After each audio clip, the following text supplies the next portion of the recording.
रामायण वास्तव में क्या है? रामायण में एक छोटा सा वृत्तांत है जिसे सुनकर आप रो देंगे।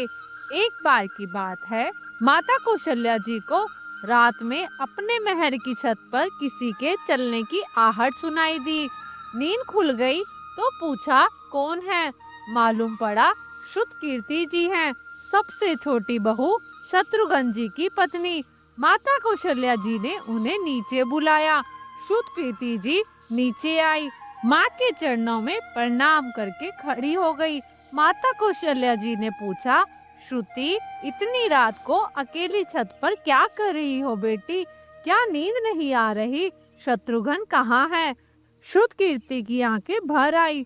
श्रुतकीर्ति आई और माँ की छाती से चिपटी और गोद में सिमट गई। बोली, माँ, उन्हें देखे तो 13 वर्ष हो गए। कौशल्या जी का हृदय कांपने लगा, मानो लड़खड़ा गया हो। तुरंत आवाज लगाई, सेवक दौड़े आए।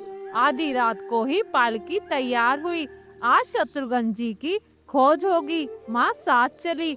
आपको मालूम है शत्रुघ्न जी कहाँ मिलेंगे? नगरी अयोध्या के जिस दरवाजे के बाहर भरत जी नंदीग्राम में तपस्वी होकर रहते हैं, उसी दरवाजे के भीतर एक पत्थर की शिला है।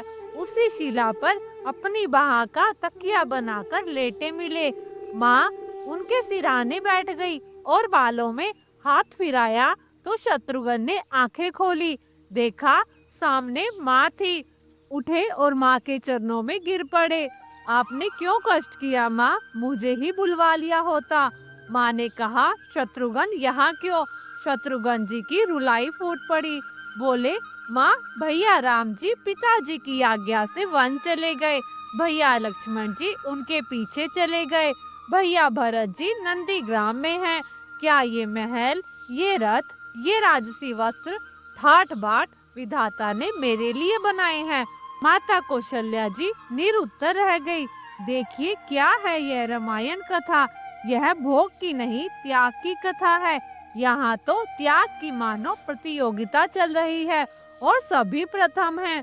कोई पीछे नहीं रहना चाहता। चारों भाइयों का प्रेम और त्याग एक दूसरे के प्रति अद्भुत और अभिनव और अलौकिक है। रामायण जीवन जीने की सबसे उत्तम शिक्षा देती है।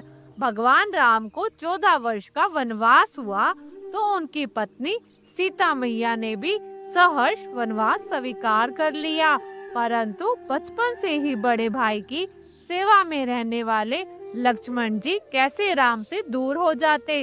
अपनी माता सुमित्रा से तो उन्होंने आज्ञा ले ली थी वन जाने की, परंतु जब अपनी पत्नी उर्मिला के कक्ष की ओर बढ़ रहे थे तो सोच रहे थे कि माँ ने तो आज्ञा दे दी, परंतु उर्मिला को कैसे समझाऊंगा, उसे क्या बोलूंगा। उससे यही सोच विचार करके लक्ष्मण जी जैसे ही अपने कक्ष में पहुँचे तो देखा कि उर्मिला जी आरती का थाल लेकर खड़ी थी। बोली, आप मेरी चिंता छोड़कर प्रभु श्री राम की सेवा में वन को जाओ, मैं आपको नहीं रोकूंगी। मेरे कारण आपकी सेवा में कोई बाधा ना आए, इसलिए साथ जाने की जिद भी नहीं करूंगी। लक्ष्मण जी को कहने में संकोच हो रहा था, परंतु उनके कुछ कहने से पहले ही उर्मिला जी ने उन्हें संकोच से बाहर निकाल दिया। वास्तव में यही पत्नी का धर्म है। पति संकोच में पड़े उससे पहले ही पत्नी उसके मन की बात जानकर उसे संकोच से बाहर कर दे। लक्ष्मण जी तो चले गए, परंतु 14 वर्ष तक उर्मिला ने एक तपस्विनी की भांति कठोर तप किया। वन में प्रभु श्री राम और माता सीता की सेवा में लक्ष्मण जी कभी सोए ही नहीं, परंतु उर्मिला ने अपने पति लक्ष्मण के लिए 14 साल तक निंद्रा देवी से वरदान लेकर सोई रही। त्याग के लिए उर्मिला को उर्मिला निंद्रा के नाम से भी जाना जाता है। मेघनाथ से युद्ध करते समय जब लक्ष्मण जी को शक्ति लग जाती है और हनुमान जी उनके लिए संजीवनी पर्वत लेकर लौट रहे थे, तो बीच रास्ते में जब हनुमान जी अयोध्या के ऊपर से गुजर रहे थे तो भरत जी ने उन्हें राक्षस समझकर बाण मारते हैं और हनुमान जी गिर जाते हैं। तब हनुमान जी भरत जी को सारा वृत्तांत सुनाते हैं कि सीता जी को रावण अपहरण करके ले गया था। युद्ध में लक्ष्मण जी मूर्छित हो गए। यह सुनते ही कौशल्या कहती है कि राम को कहना कि लक्ष्मण के बिना अयोध्या में पैर भी मत रखना, राम वन में ही रहे। लक्ष्मण की माता सुमित्रा कहती है कि राम से कहना कोई बात नहीं, अभी शत्रुघ्न मेरे पास में है, उसे वहां भिजवा दूंगी। मेरे दोनों पुत्र राम की सेवा के लिए ही जन्मे हैं। माताओं का प्रेम देखकर हनुमान जी की आंखों से अश्रुधारा बह रही थी। परंतु जब उन्होंने उर्मिला जी को देखा तो सोचने लगी कि ये क्यों एकदम शांत शांत खड़ी है, क्या इन्हें अपने पति के प्राणों की चिंता नहीं है। हनुमान जी पूछते हैं, देवी जी आपकी प्रसन्नता का क्या कारण है? आपके पति के प्राण संकट में हैं। सूर्य उदय होते ही सूर्य कुल का दीपक बुझ जाएगा। उर्मिला का उत्तर सुनकर तीनों लोगों का कोई भी प्राणी उनकी वंदना किए बिना नहीं रह सकता। उर्मिला बोली, मेरा दीपक संकट में नहीं है, वो बुझ ही नहीं सकता। रही सूर्योदय की बात, तो आप चाहे तो कुछ दिन अयोध्या में विश्राम कर लीजिए, क्योंकि आपके वहां पहुंचे बिना सूर्य उदय हो ही नहीं सकता। आपने कहा कि प्रभु श्री राम मेरे पति को अपनी गोद में लेकर बैठे हैं। जो मनुष्य योगेश्वर प्रभु श्री राम की गोदी में लेटा हो, काल उसे छू भी नहीं सकता। यह तो वो दोनों लीला कर रहे हैं। मेरे पति जब से वन में गए हैं तब से सोए नहीं हैं। उन्होंने ना सोने का प्रण लिया हुआ है, इसलिए वह थोड़ी देर विश्राम कर रहे हैं। और जब भगवान की गोद ही मिल गई तो थोड़ा विश्राम ज्यादा हो गया, वह अभी उठ जाएंगे। और शक्ति मेरे पति को तो लग ही नहीं सकती, शक्ति तो प्रभु श्री राम को लगी है। मेरे पति की श्वास श्वास में राम है, हर धड़कन में राम, उनके रोम रोम में राम है, उनके खून की बूंद बूंद में राम है।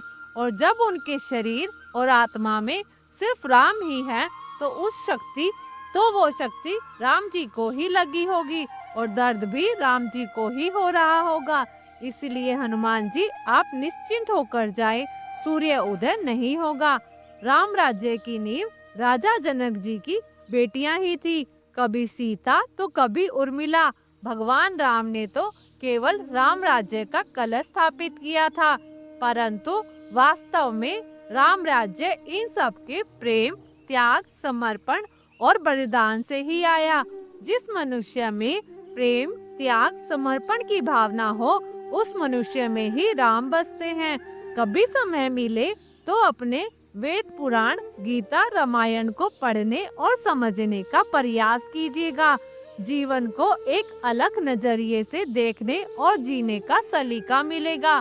लक्ष्मण सा भाई हो, कौशल्या माई हो, स्वामी तुम जैसा मेरा रघुराई हो, नगरी हो अयोध्या सी, रघुकुल सा घर हो, चरण हो राघव के जहाँ मेरा ठिकाना हो, त्याग भरत सा सीता जैसी नारी हो, लव कुश के जैसी संतान हमारी हो, श्रद्धा और श्रवण जैसी सबरी सी भक्ति हो, हनुमान के जैसी निष्ठा, संपन्न और शक्ति हो। ये रामायण है पुण्य कथा श्री राम की। जय श्री राम। तो दोस्तों, आज की हमारी ये कहानी आपको अच्छी लगी तो वीडियो को लाइक करें, शेयर करें और हमारे चैनल को सब्सक्राइब करना ना भूलें। धन्यवाद।